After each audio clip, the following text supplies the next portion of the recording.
Hello and welcome to the Gooner Talk, back again with you guys for another episode of our tactical. What am I talking about? The Arsenal transfer show. You know, after doing 212 of these, you'd think I'd know how to say the title sequence right. But thank you so much for joining us. Hope you're doing good. Hope you're doing well, and hope you've had a fantastic week so far. Couple of housekeeping things before we get kicked off. If you haven't already, go and listen to the Canton and Simeon show from this week. It was over on Harry's channel.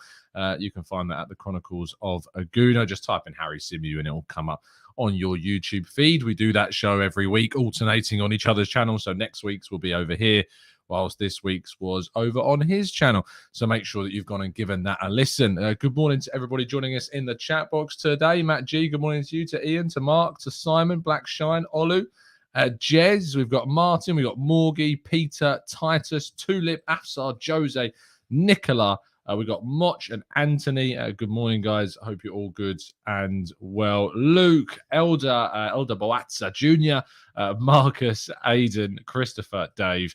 Good morning, guys, and everybody else, of course, that is also joining us as well. Thank you so much for continually making this part of your morning routine. If you haven't already done so, please do help us out by dropping a like on the video. It massively, massively helps to push it through to even more people to get updated as to the world of Arsenal. And of course, if you are new to the channel, subscribe. Only around 50% of the people that watch the channel are in fact subbed. So half of you're freeloading. So come on, jump and press that subscribe button. It really would help things out. And if you'd like to even do even more than that, you can, like Jack Elliott just has, join up as a brand new member to the channel as well. Thank you, Jack. I'm sure that the chat box is already welcoming you kindly to the TGT crew. You get lots of exclusive extras, including classic and new emojis coming next season. And of course, access to our Discord server, which is the TGT community in its full evolved form, if you like. But let's, without further ado, crack on with today's stories. We kick off, as always, by telling you to go and subscribe to the Arsenal Way. I'll be live over there at 10 a.m. as usual, with Bailey and Chris joining me today. So look forward to a conversation over there about all things Arsenal and more. Jack Wilshere took charge of his first under-18s training session for the club yesterday after being officially announced a couple of days ago. And they will start the season after what I have heard of a potential friendly being cancelled, because I think they want to, they want to look at specifically who's available and what they want. And now everything's changed regarding the setup. I think they're just delaying things a bit. So despite that friendly not going ahead, what we are going to see is these guys massively get the opportunity to see what they've got available to them for the brand new season. Players, of course, have moved from the under-18s to the under-21s. Players I'd expect like Keon Edwards to make that step up. And I'm looking forward to seeing who comes through Hale End next year. Now, Ainsley Maitland-Niles left a cryptic message on his Instagram story, simply just reading the words from Romans 8:28. God can turn around any situation. What this cryptic and potential message regarding his future means is, of course, uncertain. Does this mean that he could turn around and start staying with Arsenal and fight for a place in the Arsenal team? Or is it to turn around his career and find a club where he may settle much better? I guess only time will tell. But Maitland-Niles at the moment is not looking likely to move on at the moment. But there have been several inquiries from a number of clubs, both in the Premier League and across the continent as well. So there is interest, but there's nothing concrete of a potential exit at this point in time. Moving forwards, and Gabriel Jesus scored again. Arsenal played a friendly yesterday, an in-house friendly. The squad was split into two teams. Referees, linesmen, all available, all there. It was an official match, if you like, or unofficial, but official kind of 90-minute game between the two teams split. I don't know if there was any bearing on if it was two teams, one of those that were traveling to US, one that wasn't, or whether it was the US squad split into two halves. I'm not sure. But what I can tell you is that Gabriel Jesus scored again in the 1-1 draw that it was. And that will be obviously very, very interesting indeed as to what we can expect more from our brilliant Brazilian in not just the US, but of course back and at the start of next season. Exciting times for having this guy as Arsenal's number 9. Raphinha is, as Fabrizio has quoted, here we go. Will be joining Barcelona this summer after Leeds and Barcelona agreed on a deal at a figure that Arsenal were just nowhere near fancying going for. Just they wanted to get Raphinha in for a more reasonable price. It wasn't ever going to happen for the figures that are now being quoted. And wow, Leeds have got themselves a huge amount of money, which they've already ended up investing on plenty of players, most of them from Red Bull clubs this summer. But Raphinha joins Barcelona imminently. A player that won't be joining either Barca or Arsenal imminently is Alexander Isak, who still remains at Real Sociedad, but formerly of Arsenal's linkage. We were very strongly linked to the striker back in January. Newcastle are said to be the club that are pushing the strongest to try and sign Isak this summer. They want a brand new striker to join alongside Callum Wilson, and they've identified Isak as to be that player. He still has that £75 million release clause, that €90 million release clause in his contract. Arsenal aren't going to be looking to compete for the signing. I think we've ended up getting a much better forward by waiting 6 months and not rushing and bringing in Isak in January. And Gabriel Jesus is clear, in my view, of the Swede by quite some distance. Now, Grimaldo is in England. Maybe not to complete a transfer, but it may make the process easier. He has arrived in England with the Benfica squad, who are currently training in England as we speak. I don't know whether or not this is going to enable Arsenal to show him around the training ground or convince him in any way to join Arsenal because he's over here. But Grimaldo is in England, so if you start seeing some clips or photographs of Grimaldo walking around the streets of England, it may not be as clear a sign that he's joining Arsenal as it may seem on the surface, as the Benfica squad currently are. But there was reports that we, of course, did submit that €7 million bid for Grimaldo, and that he was looked upon as a potential alternative to Lisandro Martinez, who looks, from reports, ever closer to a move to Manchester United. But Grimaldo is a potential alternative that I'm hopefully looking on doing a lot more breakdowns on this week. So we're planning on looking to do that as soon as feasibly possible, so you guys have got something to kind of really get your teeth sunk into regarding the Spanish left back. Our penultimate story is on Youri Tielemans. Despite some suggestions of a bid being rejected, this stage still tells us that there is no indication that Arsenal have yet made a bid for Youri Tielemans. They are still looking at their other priority players in both the same position as Tielemans and elsewhere. They feel as though that they would be able to get Tielemans quite comfortably if they wanted to, but are looking to try and contract, priority players they consider to be of a higher standard. So still no bid as of yet. But I did say at the start of the week that I thought this would be a big week in the Tielemans situation. So let's see how this progresses over the next few days. And lastly, as our headline story will likely be for quite some time, the latest on Lucas Paqueta.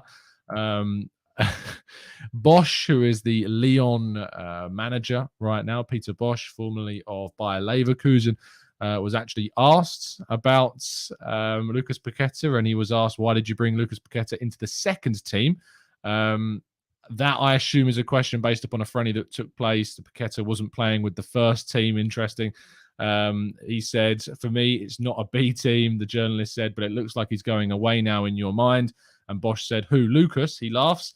Who said that? And the journalist said, this is our interpretation of your choices. And Bosch said, it's dangerous to explain. Whether or not that's any bearing on whether Lucas Paqueta is indeed leaving, we don't know. There has been reports that he's very keen to move on, and he's made Lyon aware of the fact that he wants to move on this summer and that he's open to a move to a higher level, be that the Premier League or elsewhere, both competitively and financially. Arsenal are said to have a serious interest in him. I've got no reason to doubt those links to Lucas Paqueta at all.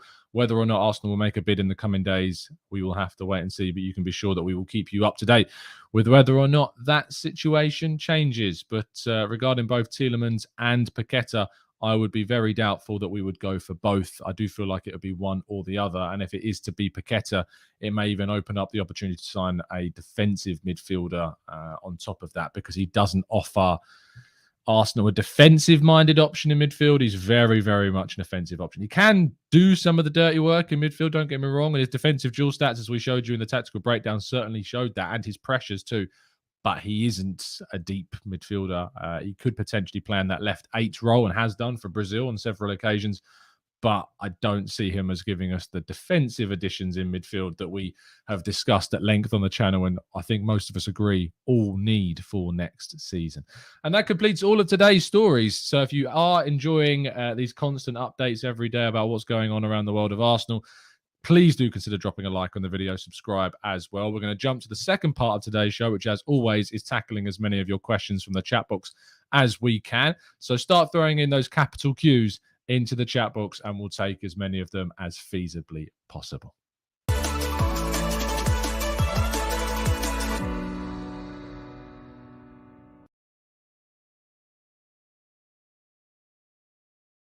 On here. What? That was really strange. I don't know why why the screen froze then. Really odd. Let's tackle some of your questions then. Alex Jones says, do we think that Jesus, Nketiah and youth players is enough up front? Personally, I would be extremely disappointed if we don't get another forward who can play up front. For me, I was always looking at Arsenal trying to bring in a wide player that had the scope to play also in the middle. Is Jesus and Nketiah and Balogun enough of an option? Probably not. Realistically, it probably isn't. And that's why I wanted to see a wide player come in. Of course, Paqueta is someone that's played as a false nine for Lyon, played as a second striker. So there's potential for him to be an option more so than others. But Gabriel Martinelli is also another player that has got scope to play in a more central role too. So there is scope in the squad, especially if you say brought in a Paqueta. But I did want to see a wide player that had the ability to also play centrally, because I think leaning on Jesus and Nketiah and potentially Balogun to be our striker options for next season there's an associated with risk with that. So I think it certainly would be a risk. I've also left a poll, by the way, in the chat box this morning. So if you want to tackle that, the question today is how many players will Arsenal sign between now and the start of the season? Your options are 0, 1, 2, or more than 2. And thankfully, there's quite a lot of optimism. More optimism than I have, actually. 55% of you at the moment say 2. 15% say 1, 6% say 0, and a massive 24%, the second highest percentage on that poll, says more than 2 players will be signed before the season starts on August 5th. I would have voted for 1 personally. I think 1 is more realistic, with another one maybe coming towards the end of the window. I, like Harry, think that 2 is the most realistic number of additions between now and the end of the summer.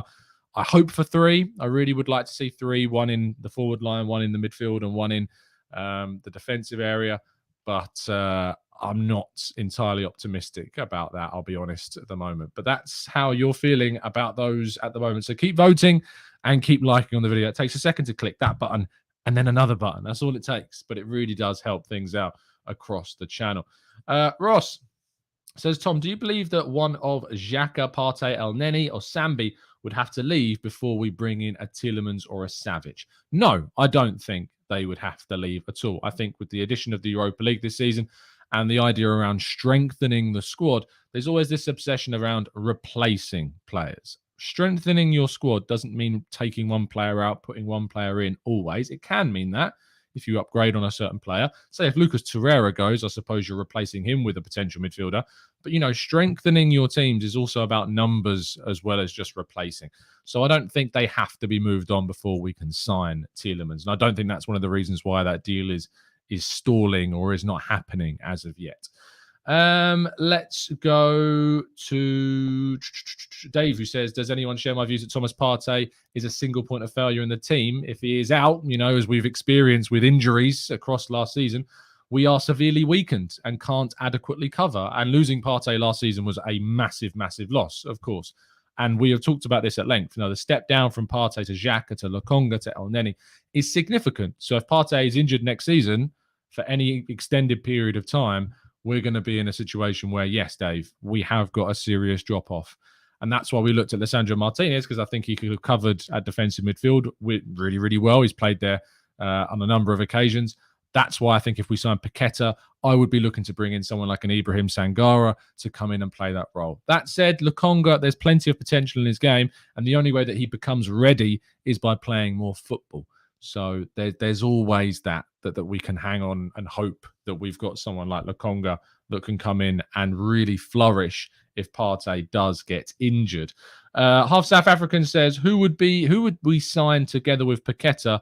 Your two other realistic options. I think Grimaldo and Sangara are the other two. Like, if you told me that the end of the window would be Paqueta, Sangara, and Grimaldo, I'd be very, very, very happy with how Arsenal's business has gone, because we've signed players like Sangara, who I believe is a genuine upgrade on both the potential Xhaka, Partey backup player. You've got Jesus coming in and upgrading the striker. Fabio Vieira has the potential to give us so much more quality in the final third, as does Paqueta. And Grimaldo is a step up on Tavares as well. Matt Turner, of course, coming in to cover, and Marquinhos is an exciting option as well that we've got to think about. But I think that there's lots of scope to have improved the squad with those three additional players as well. 24/7 Positive Wellbeing says, Tom, how do you view Chelsea's transfer erraticness and Man United becoming the new Ajax? Chelsea's erraticness, I think, can be leaned heavily upon Todd Bowley coming in and wanting to make a statement. I like the erratic nature of it. I think that it gives, obviously, Arsenal a bit more of an opportunity to be more planned and astute and savvy with the signings that they make. I mean, I like the signing of Koulibaly, and he was a player that I suggested Arsenal go for this summer. I don't get the criticism of that signing. I think signing him on a 5-year deal, sure, there's questions about being 31 years of age, but as a centre-back who's going to play in the middle of a back three, I don't think there's that much worry or risk associated with that. He will just replace Thiago Silva, who was played up to the age of 37, like the likes of Chiellini, like, Bonucci and Ramos, and will do, like Pepe has done, who's now 39, like Zanetti did. I don't think there's necessarily too much of a problem with that. So I think that Koulibaly is a good piece of business by Chelsea and gives them a lot more in defence than they previously had. So I don't think that there's necessarily anything to be questioning about that. But the erraticness of their window is certainly giving me more encouragement that Arsenal can take advantage of that. Man United becoming the new Ajax, it's not surprising. Ten Hag wants to work with players that he's familiar with. He's already got Van der Beek. He's now brought in Malacia, of course, was at Feyenoord, but I'm sure Ten Hag will know plenty about. He wants to bring in Martinez. I think Brobbey was another one that he's looking at. He's being linked with a lot of Ajax players. We'll see if that indeed does change. And if Ronaldo leaves as well, that's a potential exit from the club this summer too. Craig, who says, who would be the perfect competition for Partey and Saka? I think that's where we need the most cover. Sangara for me, for Partey, and for Saka, it's a good question. I've pointed to Moussa Diaby. I think he's a really good potential option. Would he come to Arsenal? We've already got Saka. I'm not sure. If not, Pedro Gonçalves at Sporting Lisbon is the other one. Rich says, Tom, if we get Paqueta, aren't we going to end up unbalanced? More than that, isn't there a risk Smith Rowe and other bench players will be unhappy? I'd sooner have a ball winner. Rich, no, I think we're following the Manchester City model. I think that's become quite clear. You've got Vieira, Smith Rowe, Martinelli, Saka, still got Pepe and Nelson, of course, Ødegaard, and potentially Paqueta, with 4 competitions next season. Heavy rotation, 5 substitutions as well. I don't think there's any issues. I also would not be making the decision to not sign someone at the risk of making Smith Rowe or anyone else unhappy that they may not be starting as many games. If Arsenal want to get back to the top, they need to be ruthless with their squad. Paqueta is better than Smith Rowe. There's not much debate about that. Paqueta is a more accomplished, more developed, and higher level player than Smith Rowe is. Smith Rowe could definitely reach that level when he gets to the same age, could be matching that of Paqueta. But adding someone as good as that who can give you immediate impact and still keep Smith Rowe and give him plenty of minutes at the same time, I don't think there's any issues with that whatsoever. Let's go to Amiro. Says, morning, Tom. Any idea why we went for Nuno rather than Grimaldo last season? Availability, cheapness. He would have had 2 years left on his contract, Grimaldo, at Benfica. We needed a backup left back, and Tavares was available for a very, very reasonable fee. Grimaldo now, with the 1 year left on his contract, is also available for a very, very reasonable fee. So that's the reason as to why we went for Tavares over Grimaldo last summer. Let's go to Dersh, who says, Tom, with getting Lucas, do you think we cool our interest in the wide forward? Probably. I don't see us going for Paqueta and a wide player. I think Paqueta has shown he can play, obviously, centrally in a false 9 as a second striker. So there is scope for him to have some sort of cover in a central role, in a more attacking-minded setup, should we be desperate to have someone there. So I think there is potential there. I think it would rule out the opportunity of signing a wide player this summer if we did go and get Paqueta. Let's go to who's spamming the chat box with questions.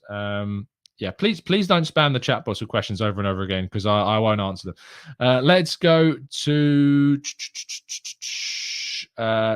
Tulip, who says, are we as a fan base sleeping too much on Vieira, as we haven't seen much of him, which is understandable?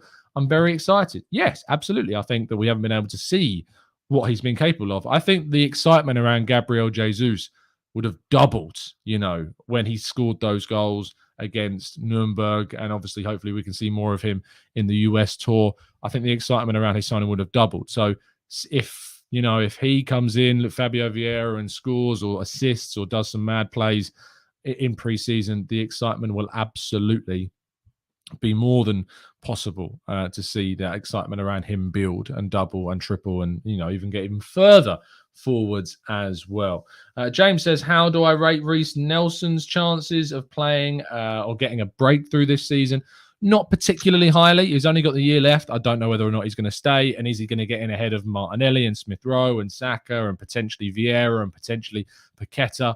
I don't know. I think he's going to struggle still, even with the amount of people there. So we'll have to wait and see. Lynn says, this is my concern. If we go for a cheap version, then we have to buy again, which costs us twice, and it's not economical.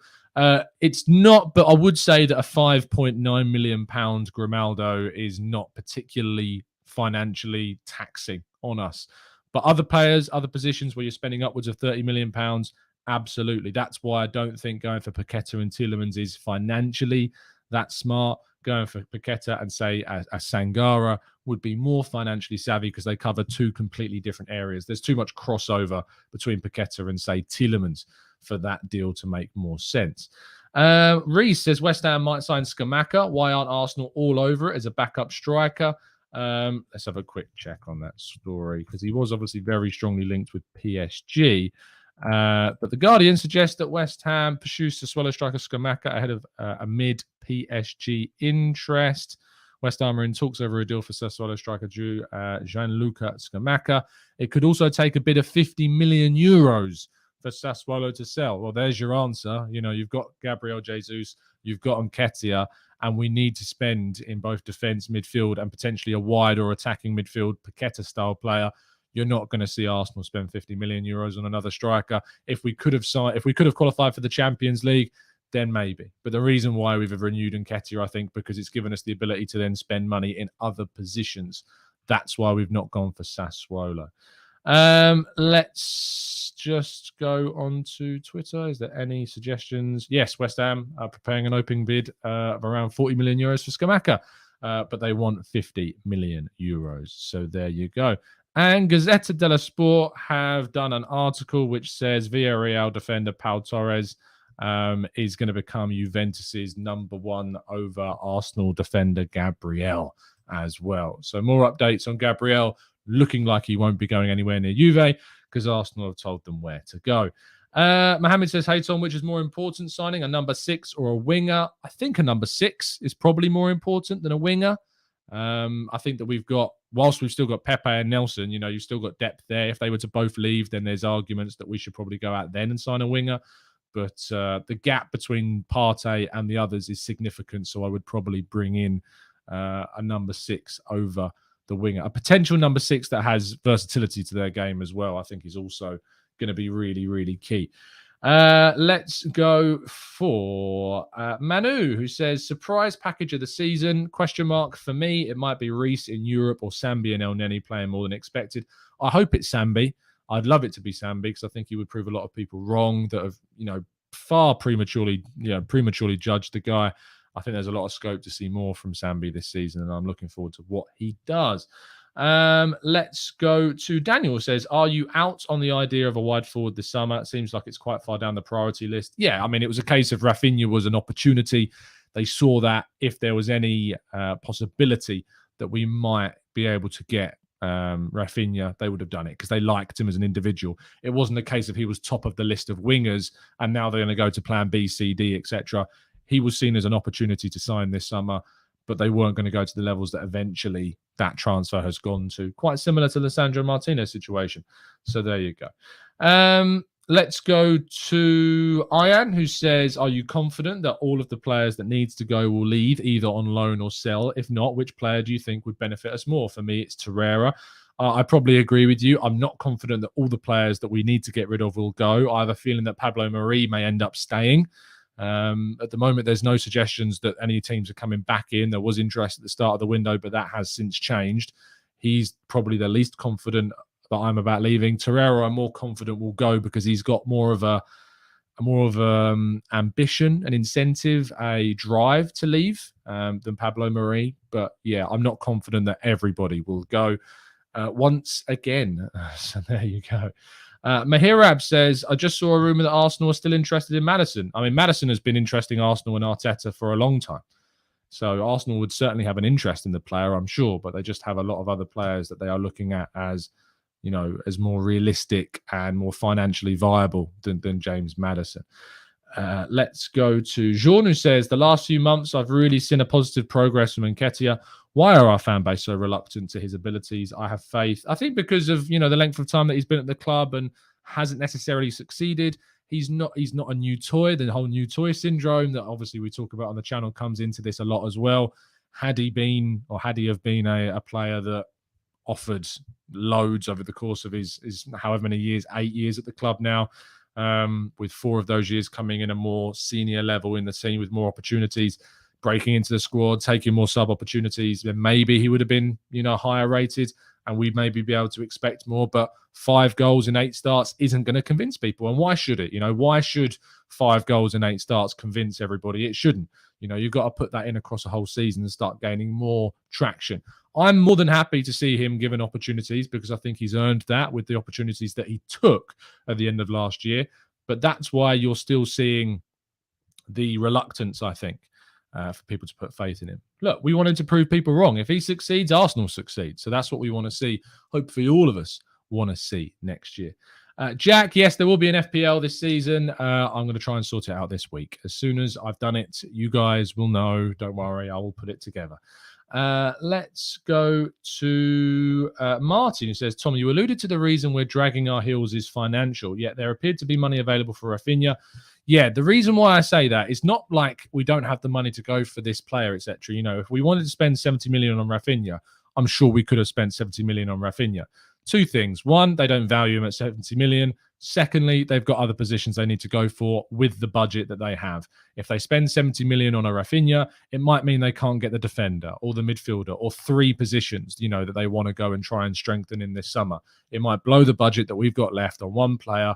And what we can do is instead go for someone cheaper, add in a Grimaldo to that would give us great cover at left back and still be able to bring in a midfielder. So that's why there's the financial hints that there's not issues, but certainly why there's reluctance to go as high as certain bids for the likes of Raphinha and Lisandro Martinez. Let's round things off with a couple more and then we'll finish up. Darren says, do you think clubs that travel shorter distances in their preseason tours gain more of a benefit leading up to the start of the season? Not really. I think there's too much lead on that, to be honest. Preseason doesn't matter too much. I think in terms of European competitors that are constantly traveling abroad throughout the season suffer, but I don't think pre-season wise. It's 2 flights. Sometimes it's slightly more, but it's usually 2 flights. So it's not too much of a problem. And players are used to flying quite often these days as well. And Gabenga says, you really sound like you're not sold on Nketiah. Well, I mean, you've misinterpreted me entirely if that's the case. So I'm sold on him being a potential competitor at second striker. But I would have liked to have seen Arsenal go for a wide player that could also cover in the middle should we need someone to.